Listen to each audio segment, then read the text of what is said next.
Okay. Buenas tardes. Hoy vamos a explicar un tema de reacción en uno de la clase química orgánica, de la cual vamos a utilizar un compuesto orgánico, ¿verdad? Y utilizando la reacción E1, que es eliminación unimolecular. Entonces, lo primero que vamos a hacer es nombrar nuestro compuesto, que tenemos, ¿verdad?, un ciclo. Entonces vamos a ver cuántos carbonos tenemos en el ciclo y el grupo funcional que está en él. Entonces, contamos los ciclos y tenemos 1, 2, 3, 4, 5, 6. Entonces, en 6 tenemos un hexano, entonces tendríamos un ciclo hexano.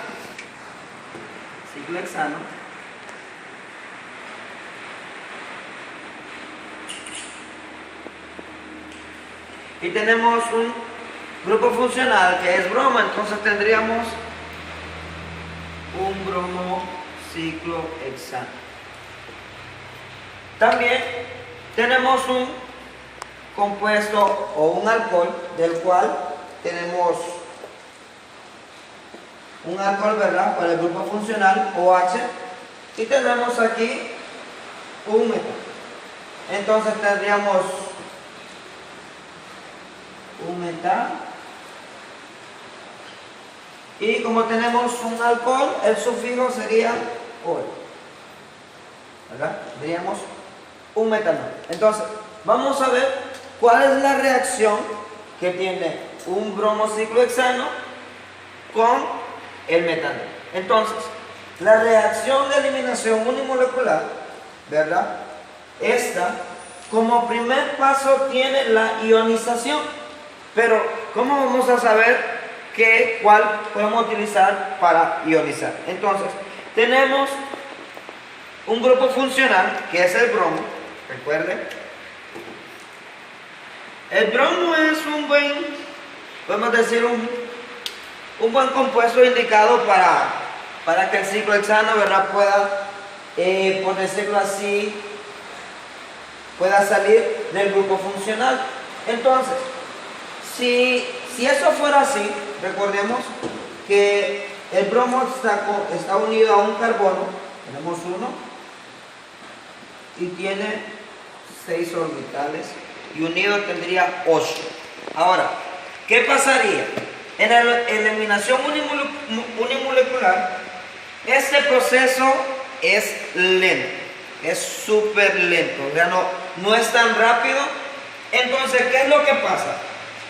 Al ionizarse el bromo, el carbono aquí nos quedaría un carbocatión. ¿Por qué? Porque esto quedaría positivo. Entonces, el bromo, por decirlo así, quedaría flotando entre el aire. Vamos a ponerlo en la parte de aquí.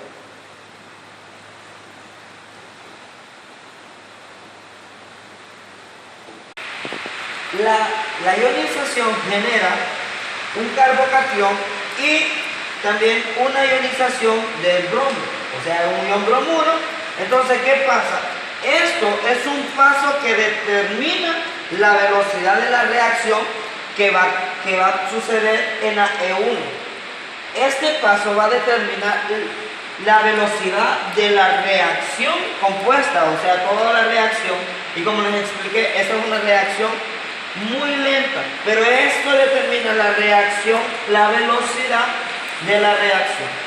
Ok, entonces, como les explicaba, este proceso de ionización ocurre muy lentamente. Entonces, como el metanol es una base débil, ello no puede todavía hacer una función en el proceso, ¿verdad?, unimolecular. ¿Qué pasa entonces? Si ustedes se fijan, como el proceso es muy lento, ¿qué es lo que pasa? Entonces, tenemos un ion bromuro, que se convierte en negativo. ¿Y qué es lo que pasa? Como el carbono que está aquí está unido a otros carbonos, entonces eso lo hace un carbono fuerte.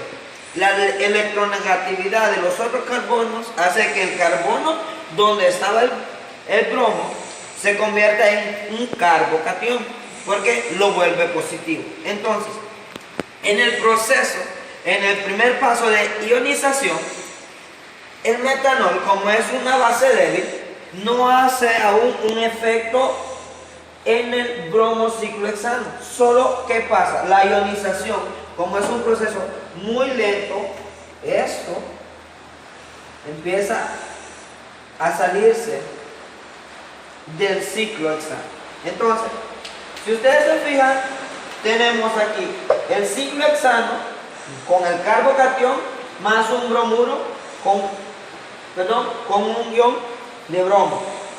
Entonces, para continuar con la reacción de eliminación, vamos a ver qué es lo que pasa o cuál es la reacción que tiene el metanol, o sea, la base débil con el compuesto que nos queda, ¿verdad?, de la reacción EU. Ok, entonces, como terminamos la primera reacción o el primer paso, decimos que la ionización genera un carbocatión y un ion bromuro en un paso lento. Ahora, ¿qué pasa en el transcurso ya en el paso 2? Recuerden que les dije que el paso 1 determinaba la velocidad de la reacción.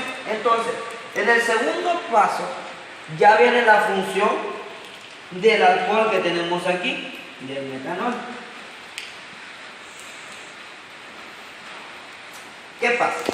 Como el metanol tiene unos electrones libres, entonces este extrae, ¿verdad?, extrae un protón para generar un ciclohexeno. Entonces, ¿por qué un ciclohexeno? ¿Qué pasa?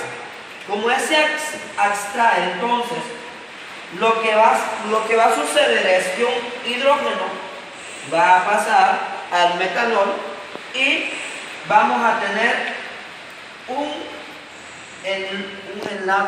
enlace doble.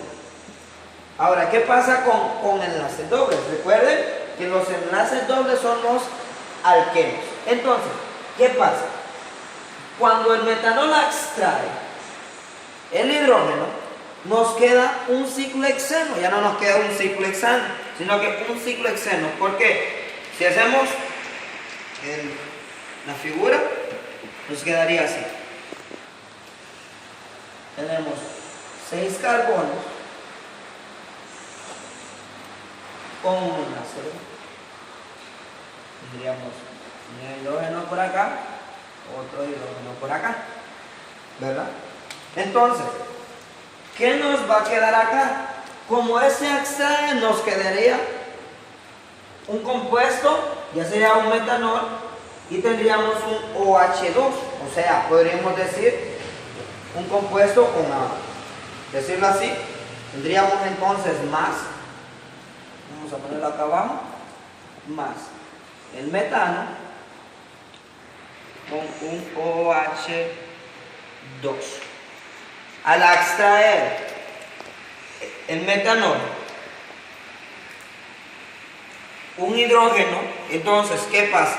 Queda un enlace libre. Entonces, al quedar un enlace libre, se unen los carbonos del enlace libre, ¿verdad?, y formamos un enlace doble. Entonces, eso es reacción E1 de la eliminación unimolecular, de los cuales tenemos el paso 1 y el paso 2.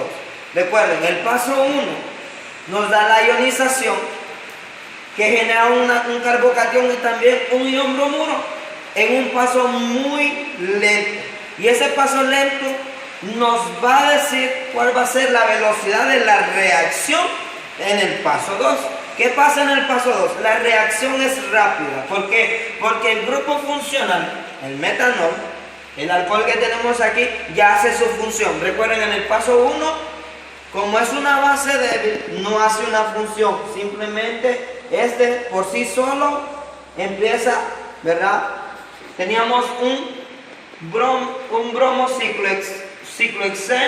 bromociclohexano y nos quedó un ciclohexeno, ¿verdad? Entonces, en el paso 2, el metanol extrae un protón, ¿verdad?, para generar un ciclohexeno en un paso muy rápido, ¿verdad? Eso es, ¿verdad?, la explicación de la reacción E1.